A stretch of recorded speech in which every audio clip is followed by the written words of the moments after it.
Tens of thousands of women are already at work in aircraft. More are being added as fast as they apply. As a teenager in Nazi-occupied Netherlands, Audrey Hepburn found herself deeply involved in the resistance movement, taking on a variety of dangerous and daring tasks. She delivered the underground newspaper Oranjekrant, cycling through the streets with illegal papers stuffed into her shoes. Hepburn also worked as a courier, carrying messages and food to downed Allied pilots hiding from the Nazis. Her ballet skills, honed since childhood, were put to use in Black Evenings, secret performances to raise money for the Dutch resistance. These shows were incredibly risky. If caught, the penalty was death.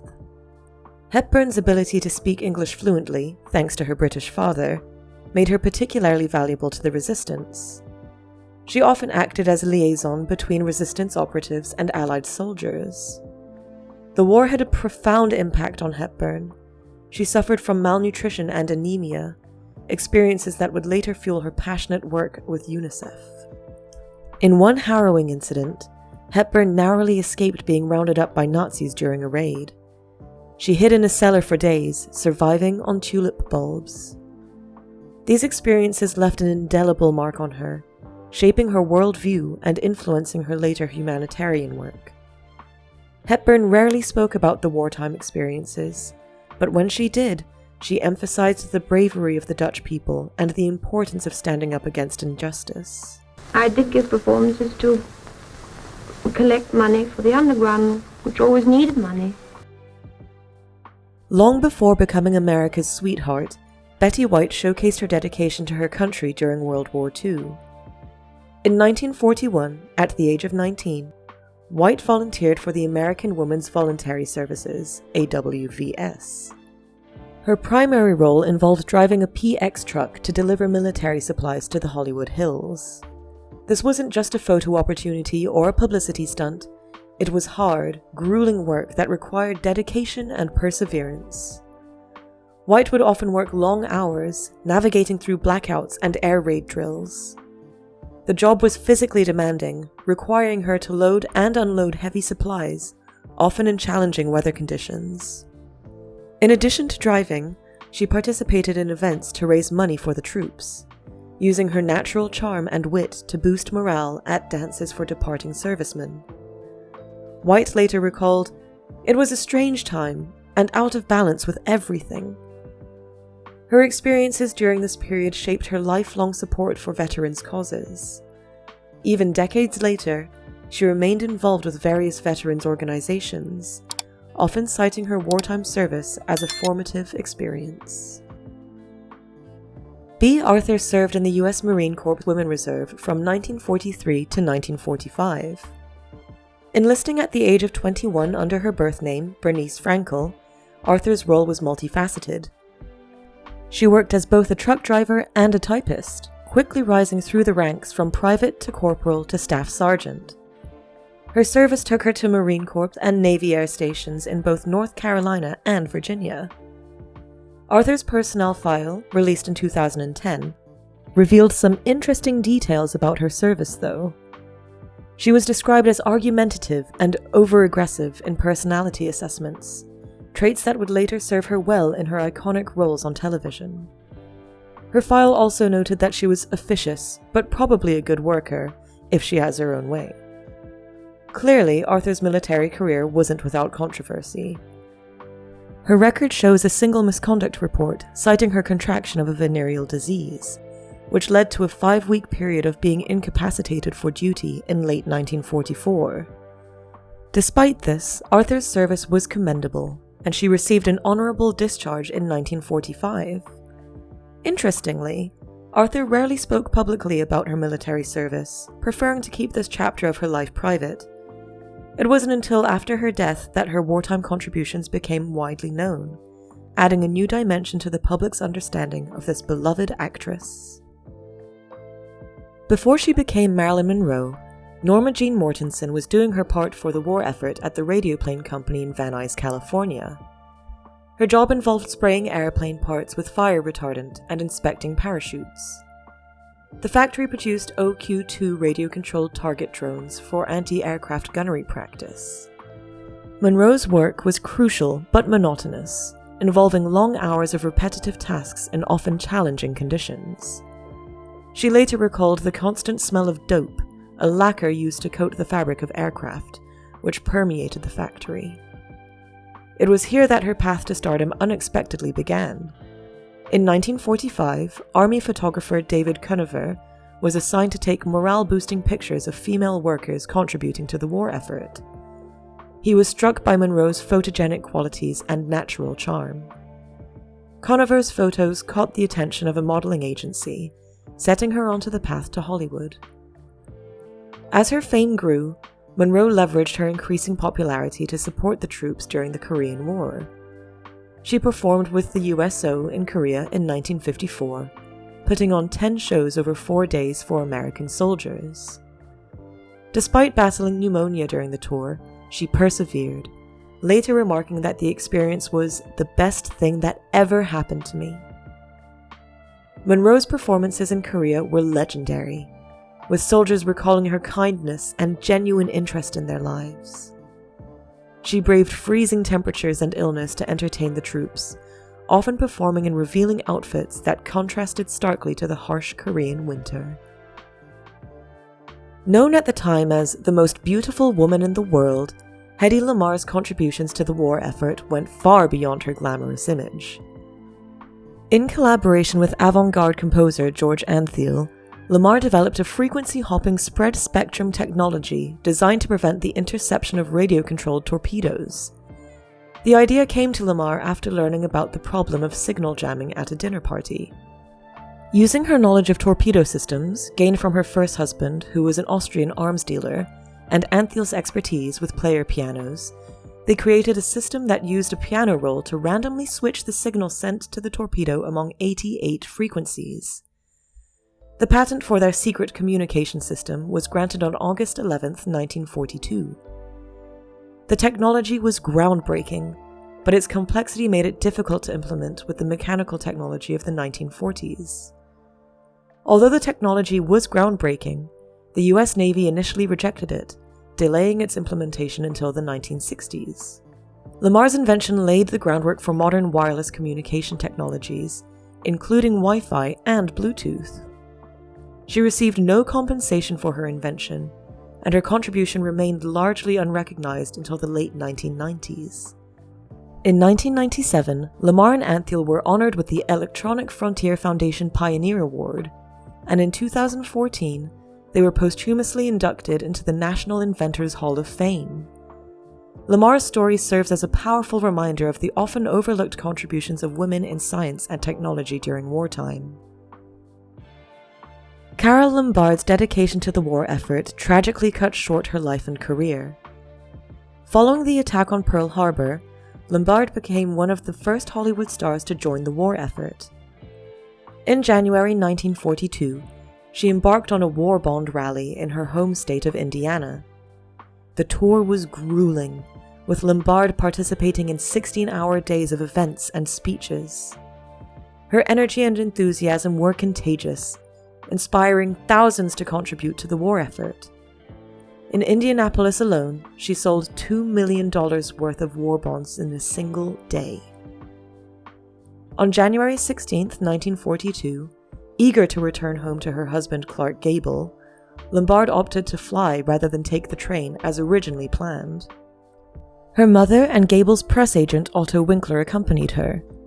Shortly after takeoff from a refueling stop in Las Vegas, the plane crashed into Potosi Mountain, killing all 22 passengers and crew. Lombard was just 33 years old. The crash site was so treacherous that it took rescue teams 2 days to reach the wreckage. When news of her death reached Hollywood, the industry was devastated. Her death was a shock to the nation, and she was posthumously awarded the Presidential Medal of Freedom by Franklin D. Roosevelt, who declared her the first woman killed in the line of duty during the war. Gable, grief-stricken, enlisted in the army as an aerial gunner and flew combat missions over Germany, carrying his wife's lucky charm on every flight. Katharine Hepburn channeled her fierce independence and strong will into supporting the war effort. She was a frequent participant in war bond drives, using her celebrity status to encourage Americans to financially support the troops.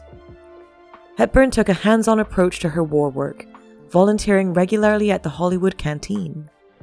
Founded by Betty Davis and John Garfield, the canteen provided food, dancing, and entertainment for servicemen. Hepburn often worked behind the scenes, washing dishes and serving food. She was known for her tireless energy, often working late into the night after long days on film sets. In one memorable incident, Hepburn was recognized by a soldier while serving coffee. Unfazed, she quipped, "I'm not Katharine Hepburn, I'm her cousin Ethel. Everybody says I look just like her." She also focused on producing morale-boosting films, understanding the power of cinema to lift spirits during dark times. In 1943, she starred in Stage Door Canteen, a film that showcased Hollywood's support for the troops. Hepburn's commitment to the war effort extended to her personal life.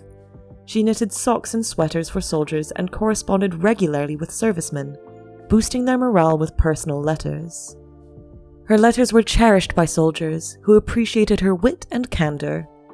One soldier reportedly said, "Getting a letter from Kate Hepburn is like getting a letter from home, if your mom was smart as hell and funny as sin." Greta Garbo, famous for her reclusive nature, found a way to contribute that aligned with her desire for privacy. While many stars made public appearances and grand gestures, Garbo chose a quieter path.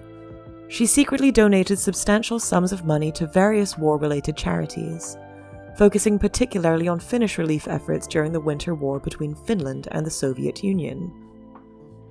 Her donations, often made anonymously, supported medical supplies, food, and clothing for Finnish civilians affected by the conflict. But Garbo's contributions weren't limited to financial support. She used her connections and influence to help European refugees fleeing the Nazi regime. Working behind the scenes, she secured visas and provided financial assistance to those seeking safety in America.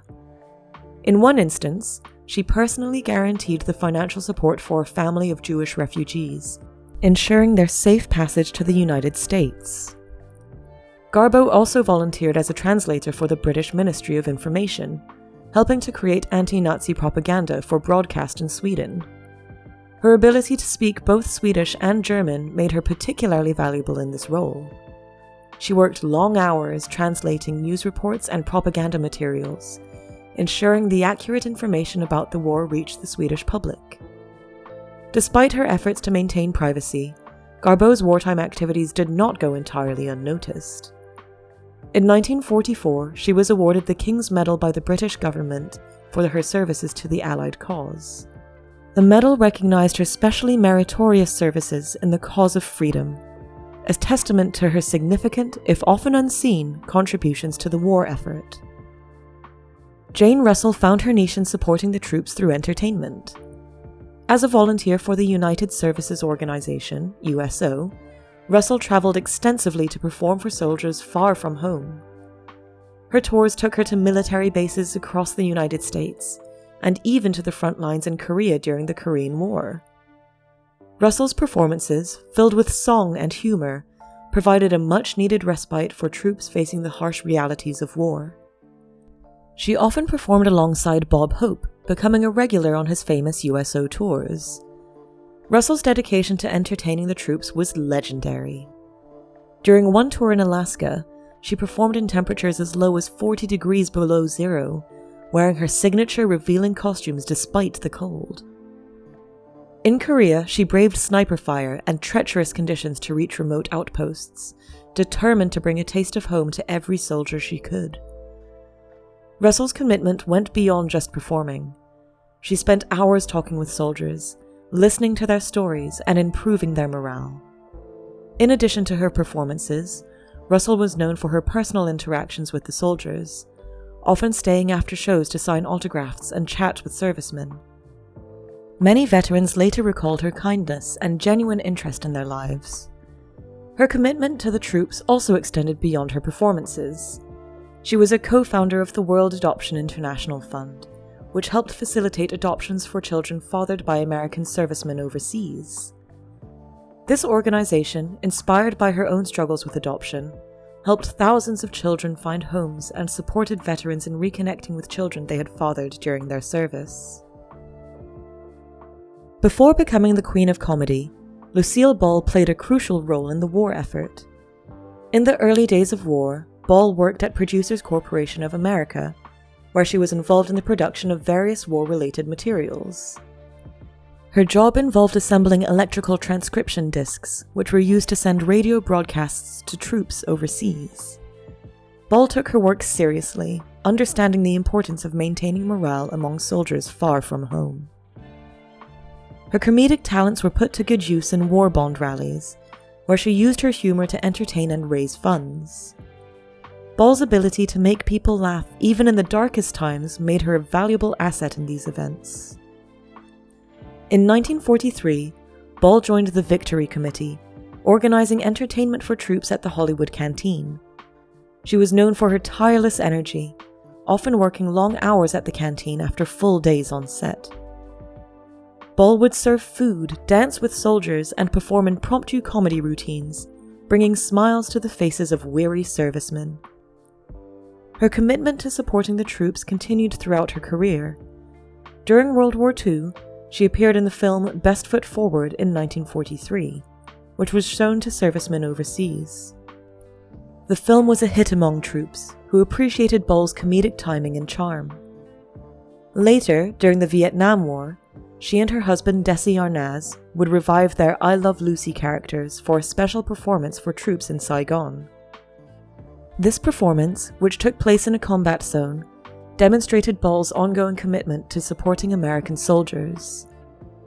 Ball's wartime experiences influenced her later work, particularly her business acumen and her commitment to pushing boundaries in the entertainment industry. She often credited her time working in wartime production with teaching her the value of hard work and perseverance, qualities that would serve her well as she became one of the most powerful women in television history.